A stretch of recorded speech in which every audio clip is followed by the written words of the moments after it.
I hope you're having a great day. Well, today I want to talk about something that we can use as a powerful drug. Now, this is beyond medicine. When I say beyond medicine, it doesn't mean we're not looking at doctors and medicines and all of those things. We consider what our doctors say, we take the medicines that we need. But what exists beyond this sphere of medicine? What exists beyond that? Let's be honest and let's be logical. Today we live in a world where we have access to the best medicines, the best doctors, nutritionists, gyms, hospitals, and all of that stuff. But we're a sicker world. We are a sicker world. More and more people are dying from cancer, suffering from cardiovascular disease and dying from it. So there's one thing suffering from a disease, but having to die from it as well? No, we need to improve the quality of our life. Look at the amount of diabetes, autoimmune conditions. Look at our children suffering. Look at the amount of children going through diseases today. Juvenile diabetes, children with high blood pressure, chronic kidney disease, and all of these things. We have a serious problem.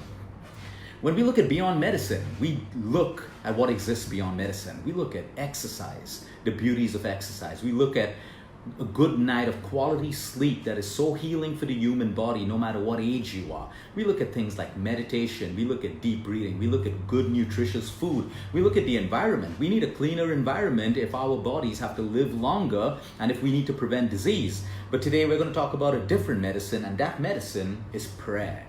The right amount of prayer. Now, this doesn't have to make you an over-religious person. This doesn't mean you have to go to your, the place where you worship all the time. I'm talking about spirituality and how it is such a powerful drug. We run a group on Facebook. It's called the Holistic Healing Sangha. And in this group, over the last couple of years, we have witnessed, thousands of people have witnessed the power of prayer. Okay? Someone posts that they're suffering through a disease, they're going through issues and whatever it is, and you have a whole group of people coming together and praying for them. Okay, now these people, they feel better, some of them survive, some of them get better, their diseases disappear. Of course, they may be taking medicines, they may be on treatments, they may be on diets and all of that stuff. But what we're trying to talk about is the power of prayer, something that we've taken for granted. Okay, I'm not here to tell you that you need to start praying, but there's something I need to share to you from experience.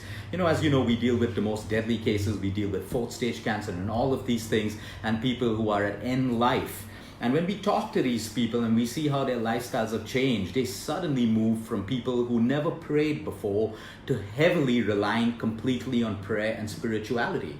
If you look at the cycle of life, we go through our teenage years, struggling not to go to church, to temples and all of that stuff. Then we go through a phase where we just don't believe in God. Most people, not everyone. Then we go through a phase where we just don't pray at all because life's gotten too busy. But then as the mysteries of life unfold and life gets more challenging and we move deeper into relationships and we experience more intense emotions like love or lost love or unforgiveness or anger and all of that stuff, we start moving automatically and shifting towards spirituality. So some people find it early in life. Some people in their 40s or 50s or their 60s, they move more into their holy books and in spirituality and religion. That's the cycle of life. It's beautiful. We don't need to try to change that. All I'm trying to say is, today, diets, most people have made diets into a fad. People have made intermittent fasting into a fad. People have made exercise programs into a fad. They've taken simple exercises like walking, jogging, running, squats, pull-ups, push-ups, planks, and they've made it into fad programs that cause more injury.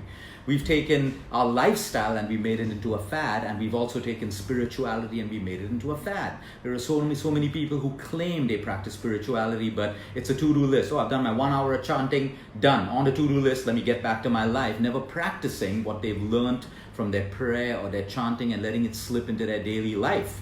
Now, what we need to understand is that spirituality and prayer has the ability to awaken certain emotions in our system that have the ability to turn on and turn off certain genes. It's called epigenetics. All of our genes, the genes that make us sick or the genes that will heal us or prevent sickness, they have an on and off button.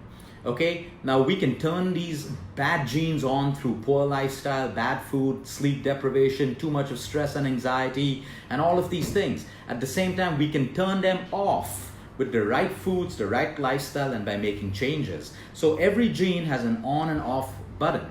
So do cancer cells. They're switched off and controlled by DNA and genes. Now our environment, internal inside of us and external around us, has the ability to turn on and off certain genes. For example, okay, 30 minutes of watching a comedy or a funny movie or a program, or 30 minutes of a good laugh with friends has the ability to turn on over 700 genes that are related to your immune system. So if we're going through this drab life, anxious, angry all the time, going through negative emotions, not laughing, we've automatically turned off 700 plus genes that has everything to do with our immune system. Spirituality and prayer has the ability to evoke emotions in us that can turn on and turn off genes. Turn on the right genes and turn off the wrong genes. Just the way food does, just the way sleep does, just the way your hormones does. We can do that through prayer and spirituality. So when we talk about religion, which is the best religion for us to follow?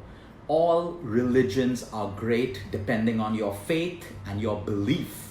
Let me repeat that again. There is no best religion. If there was one religion which was outperforming the other religions, we would all be running to change to that religion. But all religions are great depending on your faith and belief in each of them. The beauty of religion, there's of course an ugly side of religion, which that ugliness is created by man. And the good side of religion is, if you look at every single religion, the mechanism that revolves around every religion is simple. We know it. Every religion focuses on things like kindness, on forgiveness, on acceptance, on letting go, on compassion, on surrender, on personal growth, on love, on understanding, on right behavior, on compassion. They are all connected through prayer groups, through chantings, through singing hymns, through festivals. This is a beautiful mechanism of whatever religion it is that exists.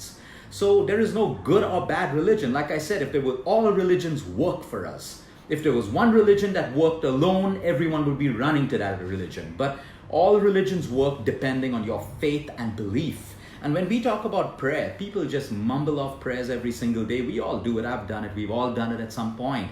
But we need to understand that one thing that every religion also teaches us is when you say a prayer, you say it with faith and you say it with belief, and then you surrender. I come across so many super religious people in my daily consults, and we're spiritual. We go to the temple, we go to the church, we go to the mosque, we go to the synagogue, we say our prayers in the morning, we do pujas in the evening, we do all of that stuff. And they're still anxious and they're still worried about the very same problems that they pray for. So right there, we have failed at practicing our religion, whatever it is, or our spiritual path the right way. If we pray without faith and belief and we do not surrender, what we're left is with anxiety, fear, and worry. Fear is something that takes away the goodness of every spiritual path and every single religion, which is why what can take care of fear? Practice.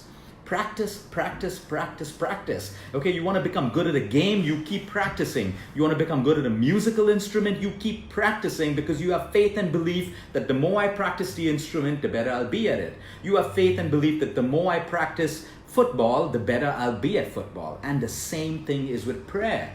But you see, prayer doesn't give us tangible results immediately, so we tend to take it for granted and we lose faith and belief.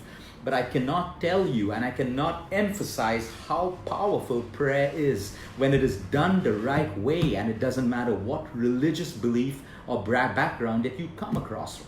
The ugly side of religion has all the people who don't practice any part of that religion. They're intolerant, they're angry, they kill in the name of religion, they bring down people in the name of religion, they can't practice forgiveness, they can't practice acceptance, they can't practice tolerance. So they're not religious people. They're people called fanatics. Okay? So what's gone wrong is basically our mindset. Man's mindset and perception of religion is completely distorted.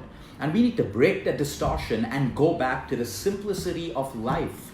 We need to teach our children, ourselves, and everyone else to pray. It doesn't matter who they pray to, but there is this upper power, and we all reach out to it automatically. You would read countless stories of people who have near-death experiences. They're in accidents and all they do is they're praying. At that point, unconsciously, they move into prayer, asking for safety, asking for recovery, and all of those things. So if it's built into our mechanism, why isn't it something that we can use every single day in our life? And if we're doing it, we need to introspect and question ourselves. Are we making it into a fad? Just saying prayers because we need to say our prayers, or are we saying it with faith and belief and then surrendering it so that we don't have anxiety and worry. Saying prayers with anxiety and worry was not a prayer. It was not a prayer. It was just a feeble attempt to ask for help because we're out of control. So we need to break down and not complicate even religion or spirituality. Like I said, all mechanisms of religion and spirituality speak about kindness, forgiveness, acceptance, letting go, love, understanding, behavior, compassion, and all of that stuff. So today you may say, I don't have a religion. I practice kindness. Well, you have a religion. You may say, I'm not a spiritual person, but you practice forgiveness. Well, forgiveness is your spirituality. Kindness is your spirituality. That is your path. Some people like to take it deeper, that's their choice, but we can keep it as simple as practicing the basis of all religion. And when it comes to even the most deadly diseases, prevention, healing, and all of these things, we need to understand that sometimes all we need to do is take a step back, sit down and pray and ask for help.